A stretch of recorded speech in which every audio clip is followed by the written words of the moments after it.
For today's episode, hindi muna tayo magka-camping.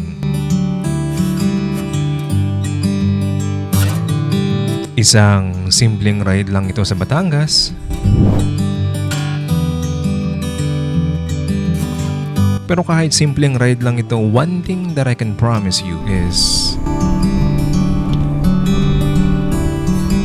punong-puno ito ng adventure. Isang biyaheng may mga magagandang tanawin at sariwang hangin. Kaya tara na! Ako na pong bahala sa lahat. Let's go!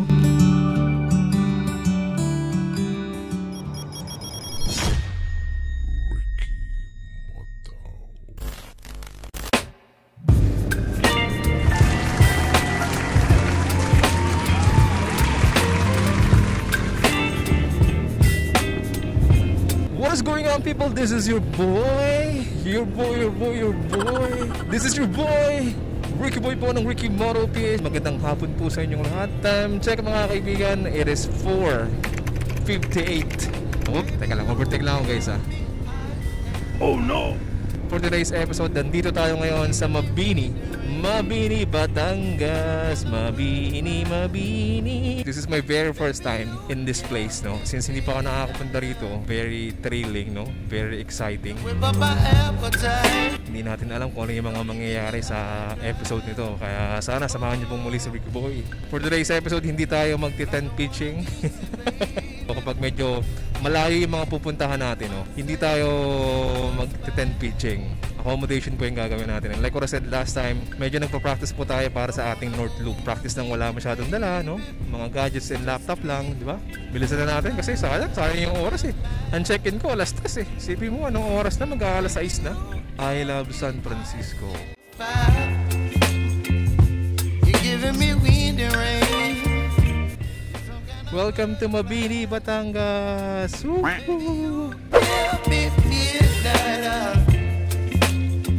Ang tagal nating hindi nakapag beach adventure. It's been like so long. Pinakahuli is yung Real pa. Parang 4 months ago pa yun.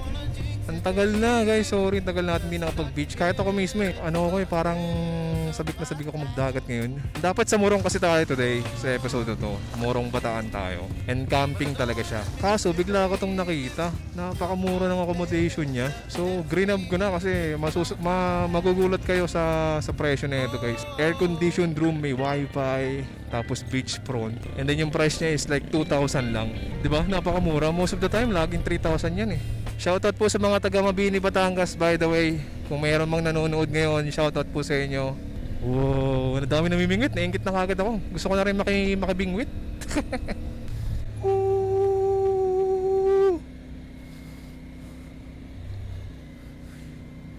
Barangay Malimatok. Wow! What an amazing view! Ganda! Solid! Woo! In 300 meters daw, your destination will be on the left. Ayan na. Isabel Mabels. Yan, dyan tayo magpupunta guys. Isabel Mabels. Dito na tayo mag-park, no? Baba muna tayo dun guys kasi guys muna tayo ng gamit natin. Balikan na lang natin.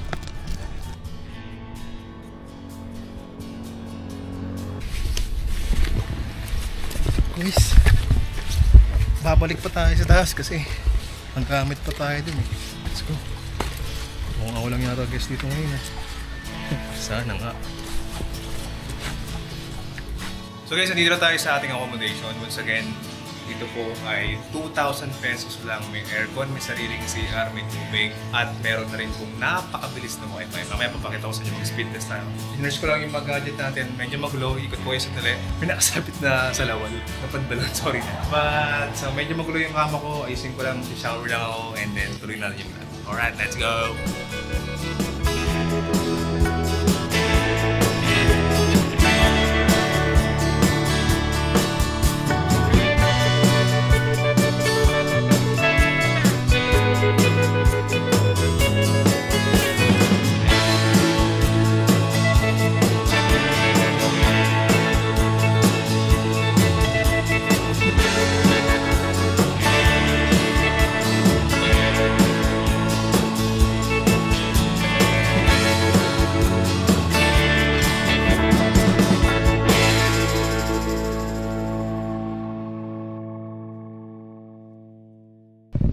guys, no? Napakatahimik. Kita nyo naman, ako lang ang nag-iisang guest dito. Wala pong ibang tao rito, si Ricky Boy lang. Guys, may nakita ako. Palain mo nakakita tayo, di ba? Ang dagdag gasolina. Ganda, di ba? Grabe. Napakatahimik ng lugar.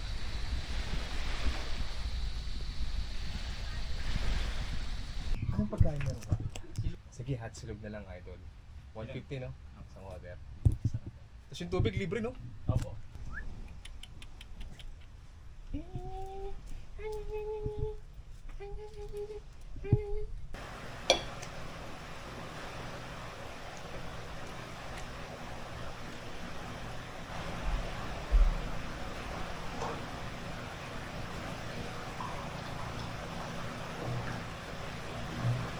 Bernie. Oh no! Sinunggab yung ano ko. Brownie boy. Hey guys, susubukan natin manghuli ng isda. Hindi ko na alam kung may manghuli tayo sa gantong oras. May dala kasi akong bait. Glow in the dark yung pain. Pakita ko sa inyo yung pain na. Ewan ko lang kung makakahuli tayo dito. First time ko nang gagawin. Pag inilawan mo siya ng UV light, iilaw siya. Glow in the dark.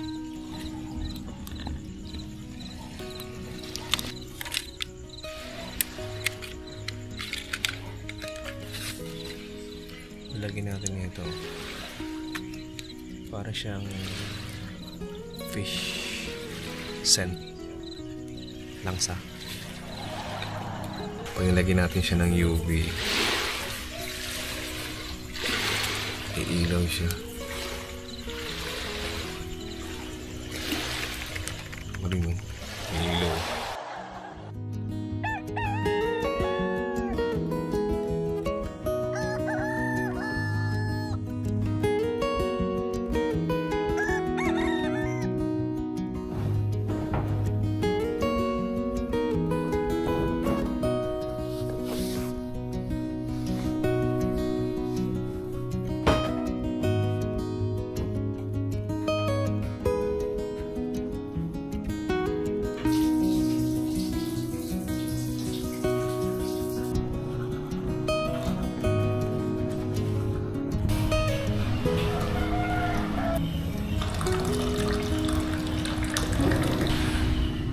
Good morning guys. Time check.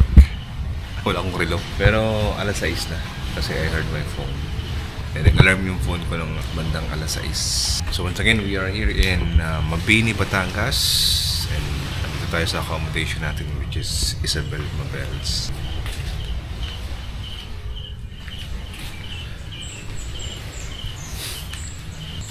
Ang medyo problema lang dito kapag nakamotor kayo is yung parking. Since nasa baba yung resort, layo kasi ng parking, andun o. Taas. Time check, it's 6:50. May mga pupuntahan tayo mga lugar dito. Parang ang dilim. Yan. So punta tayo ng Talaga Port. Lapit lang yung dito, like 6 kilometers away lang. And then daan din tayo ng Mabini Plaza. Gusto ko rin makita pa sa personal Mabini Plaza. At saka yung pinakang dulo is yung Anilao Port, which is mukhang maganda, no? Sana wag masyadong maaraw.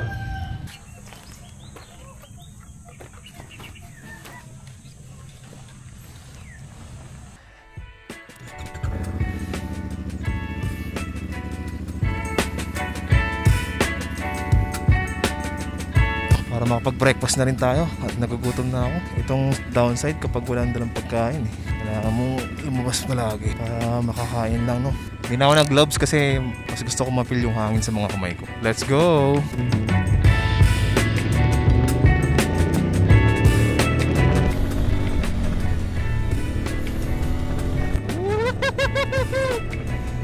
Welcome to Mabini, Batangas, people! Grabe yung view guys, oh. Oh.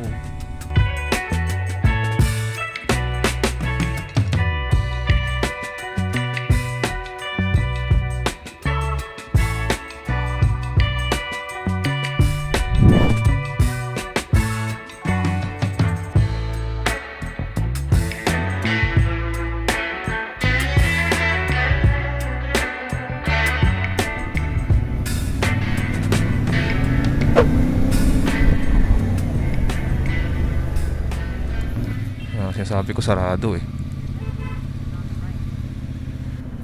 Sarado siya guys, hindi pwede pumasok.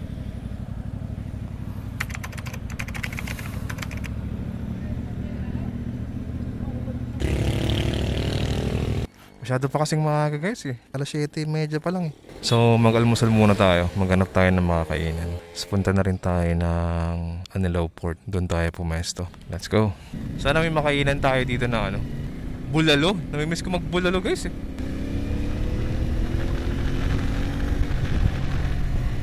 Slide left.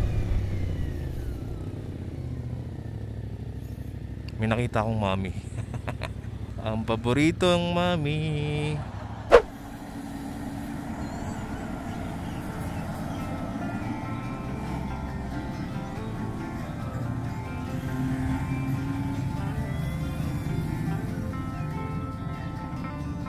Ang sarap ng mami ni Idol.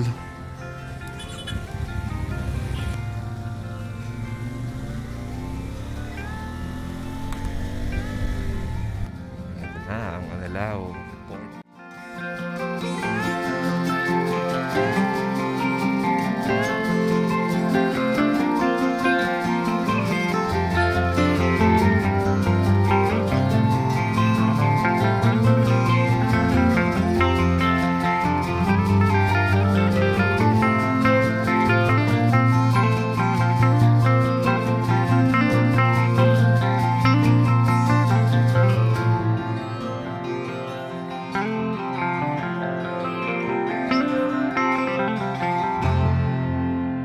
Sikat na Anilao Port. Lino ng tubig guys, grabe dong.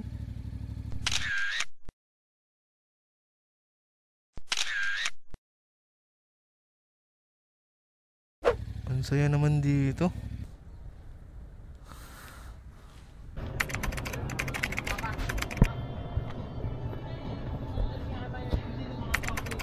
Yamis to.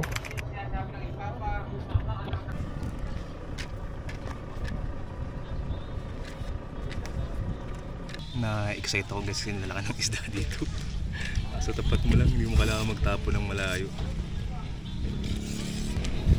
Pero feeling ko mga isda dito mga pusog eh. Kasi ang daming tinapay naglulutang. Itong suot nating glasses, polarized siya guys. So kapag tumingin ka sa tubig, sobrang linaw. Pakita ko sa inyo. Yung reflection ng tubig, hinaharangan yung ano, yung ilalim, kaya hindi mo siya makikita. Pag polarized, yan, tinan nyo. Ayun. Galing, di ba? Kitang-kita natin yung ilalim ng tubig. Ang lalaki ng isda, promise. Ay.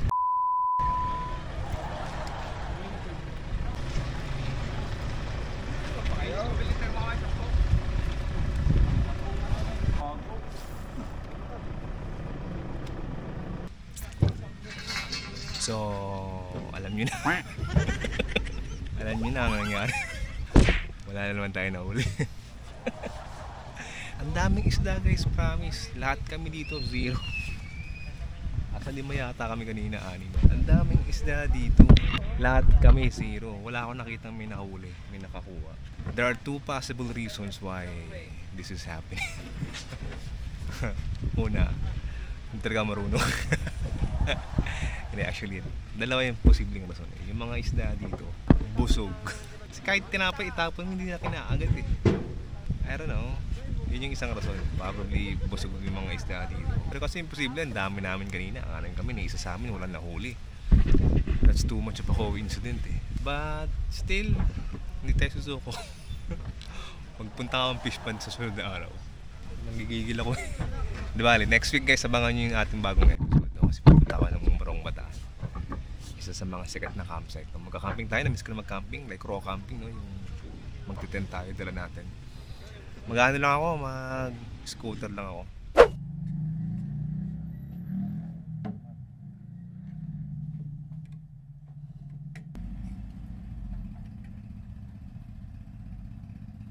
GPS signal lost.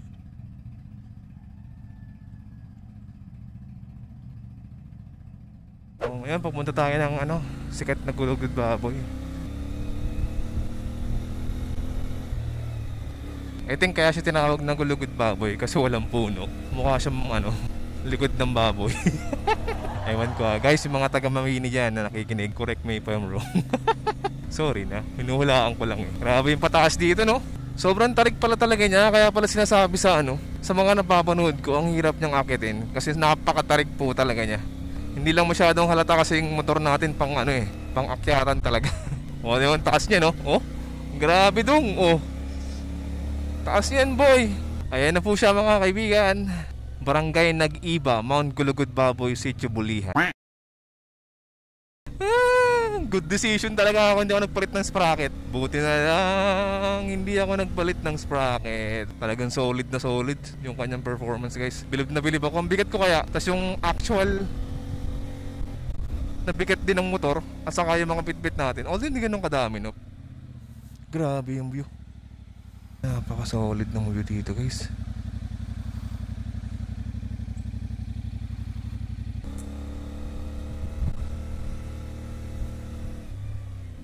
Hindi tayo makapagpalipad ng drone dito.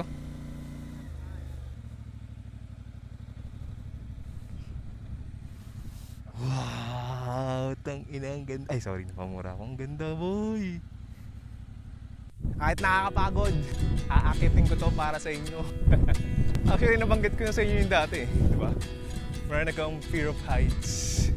Eto na po siya, Mount Gulugod Baboy. Takot guys. Kinikilabutan ako, potek na yan. Parang pakaramdam ko, liliparin ako. Ito ang unang bundok na inakit natin officially, no? Na pang hiking. Well, kasi nagmotor tayo paakyat. This is your boy. At nandito tayo ngayon sa Mabini, Batangas. And this is Mount Gulugod Baboy, people. Dapat pala morning tayo nagpupunta rito para hindi masyadong malakas ang hangin, no? Camping area din to, tinan nyo. Ang daming pinagsunugan, pinag-bonfirean. You know. So yung tubig ko nahulog na. Wait. Huy. Tumigil ka, boy.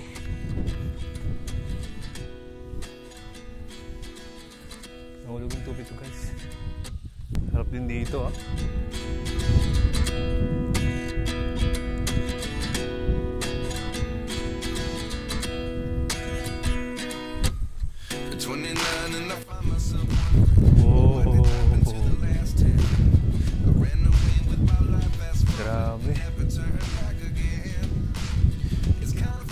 Once again, this is your boy and we are here in Mount Gulugod Baboy Summit. Ito yung mga panahon na mapapaisip ka talaga na ang sarap-sarap mabuhay. Alright, so I guess this is where I'm gonna have to end the video. Once again, this is your boy at andito po tayo ngayon sa Mabini, Batangas at nasa taas tayo ng tuktok ng Mount Gulugod Baboy. And tingnan nyo naman, napakaganda. Solid na solid ang view guys. Suwabe, grabe.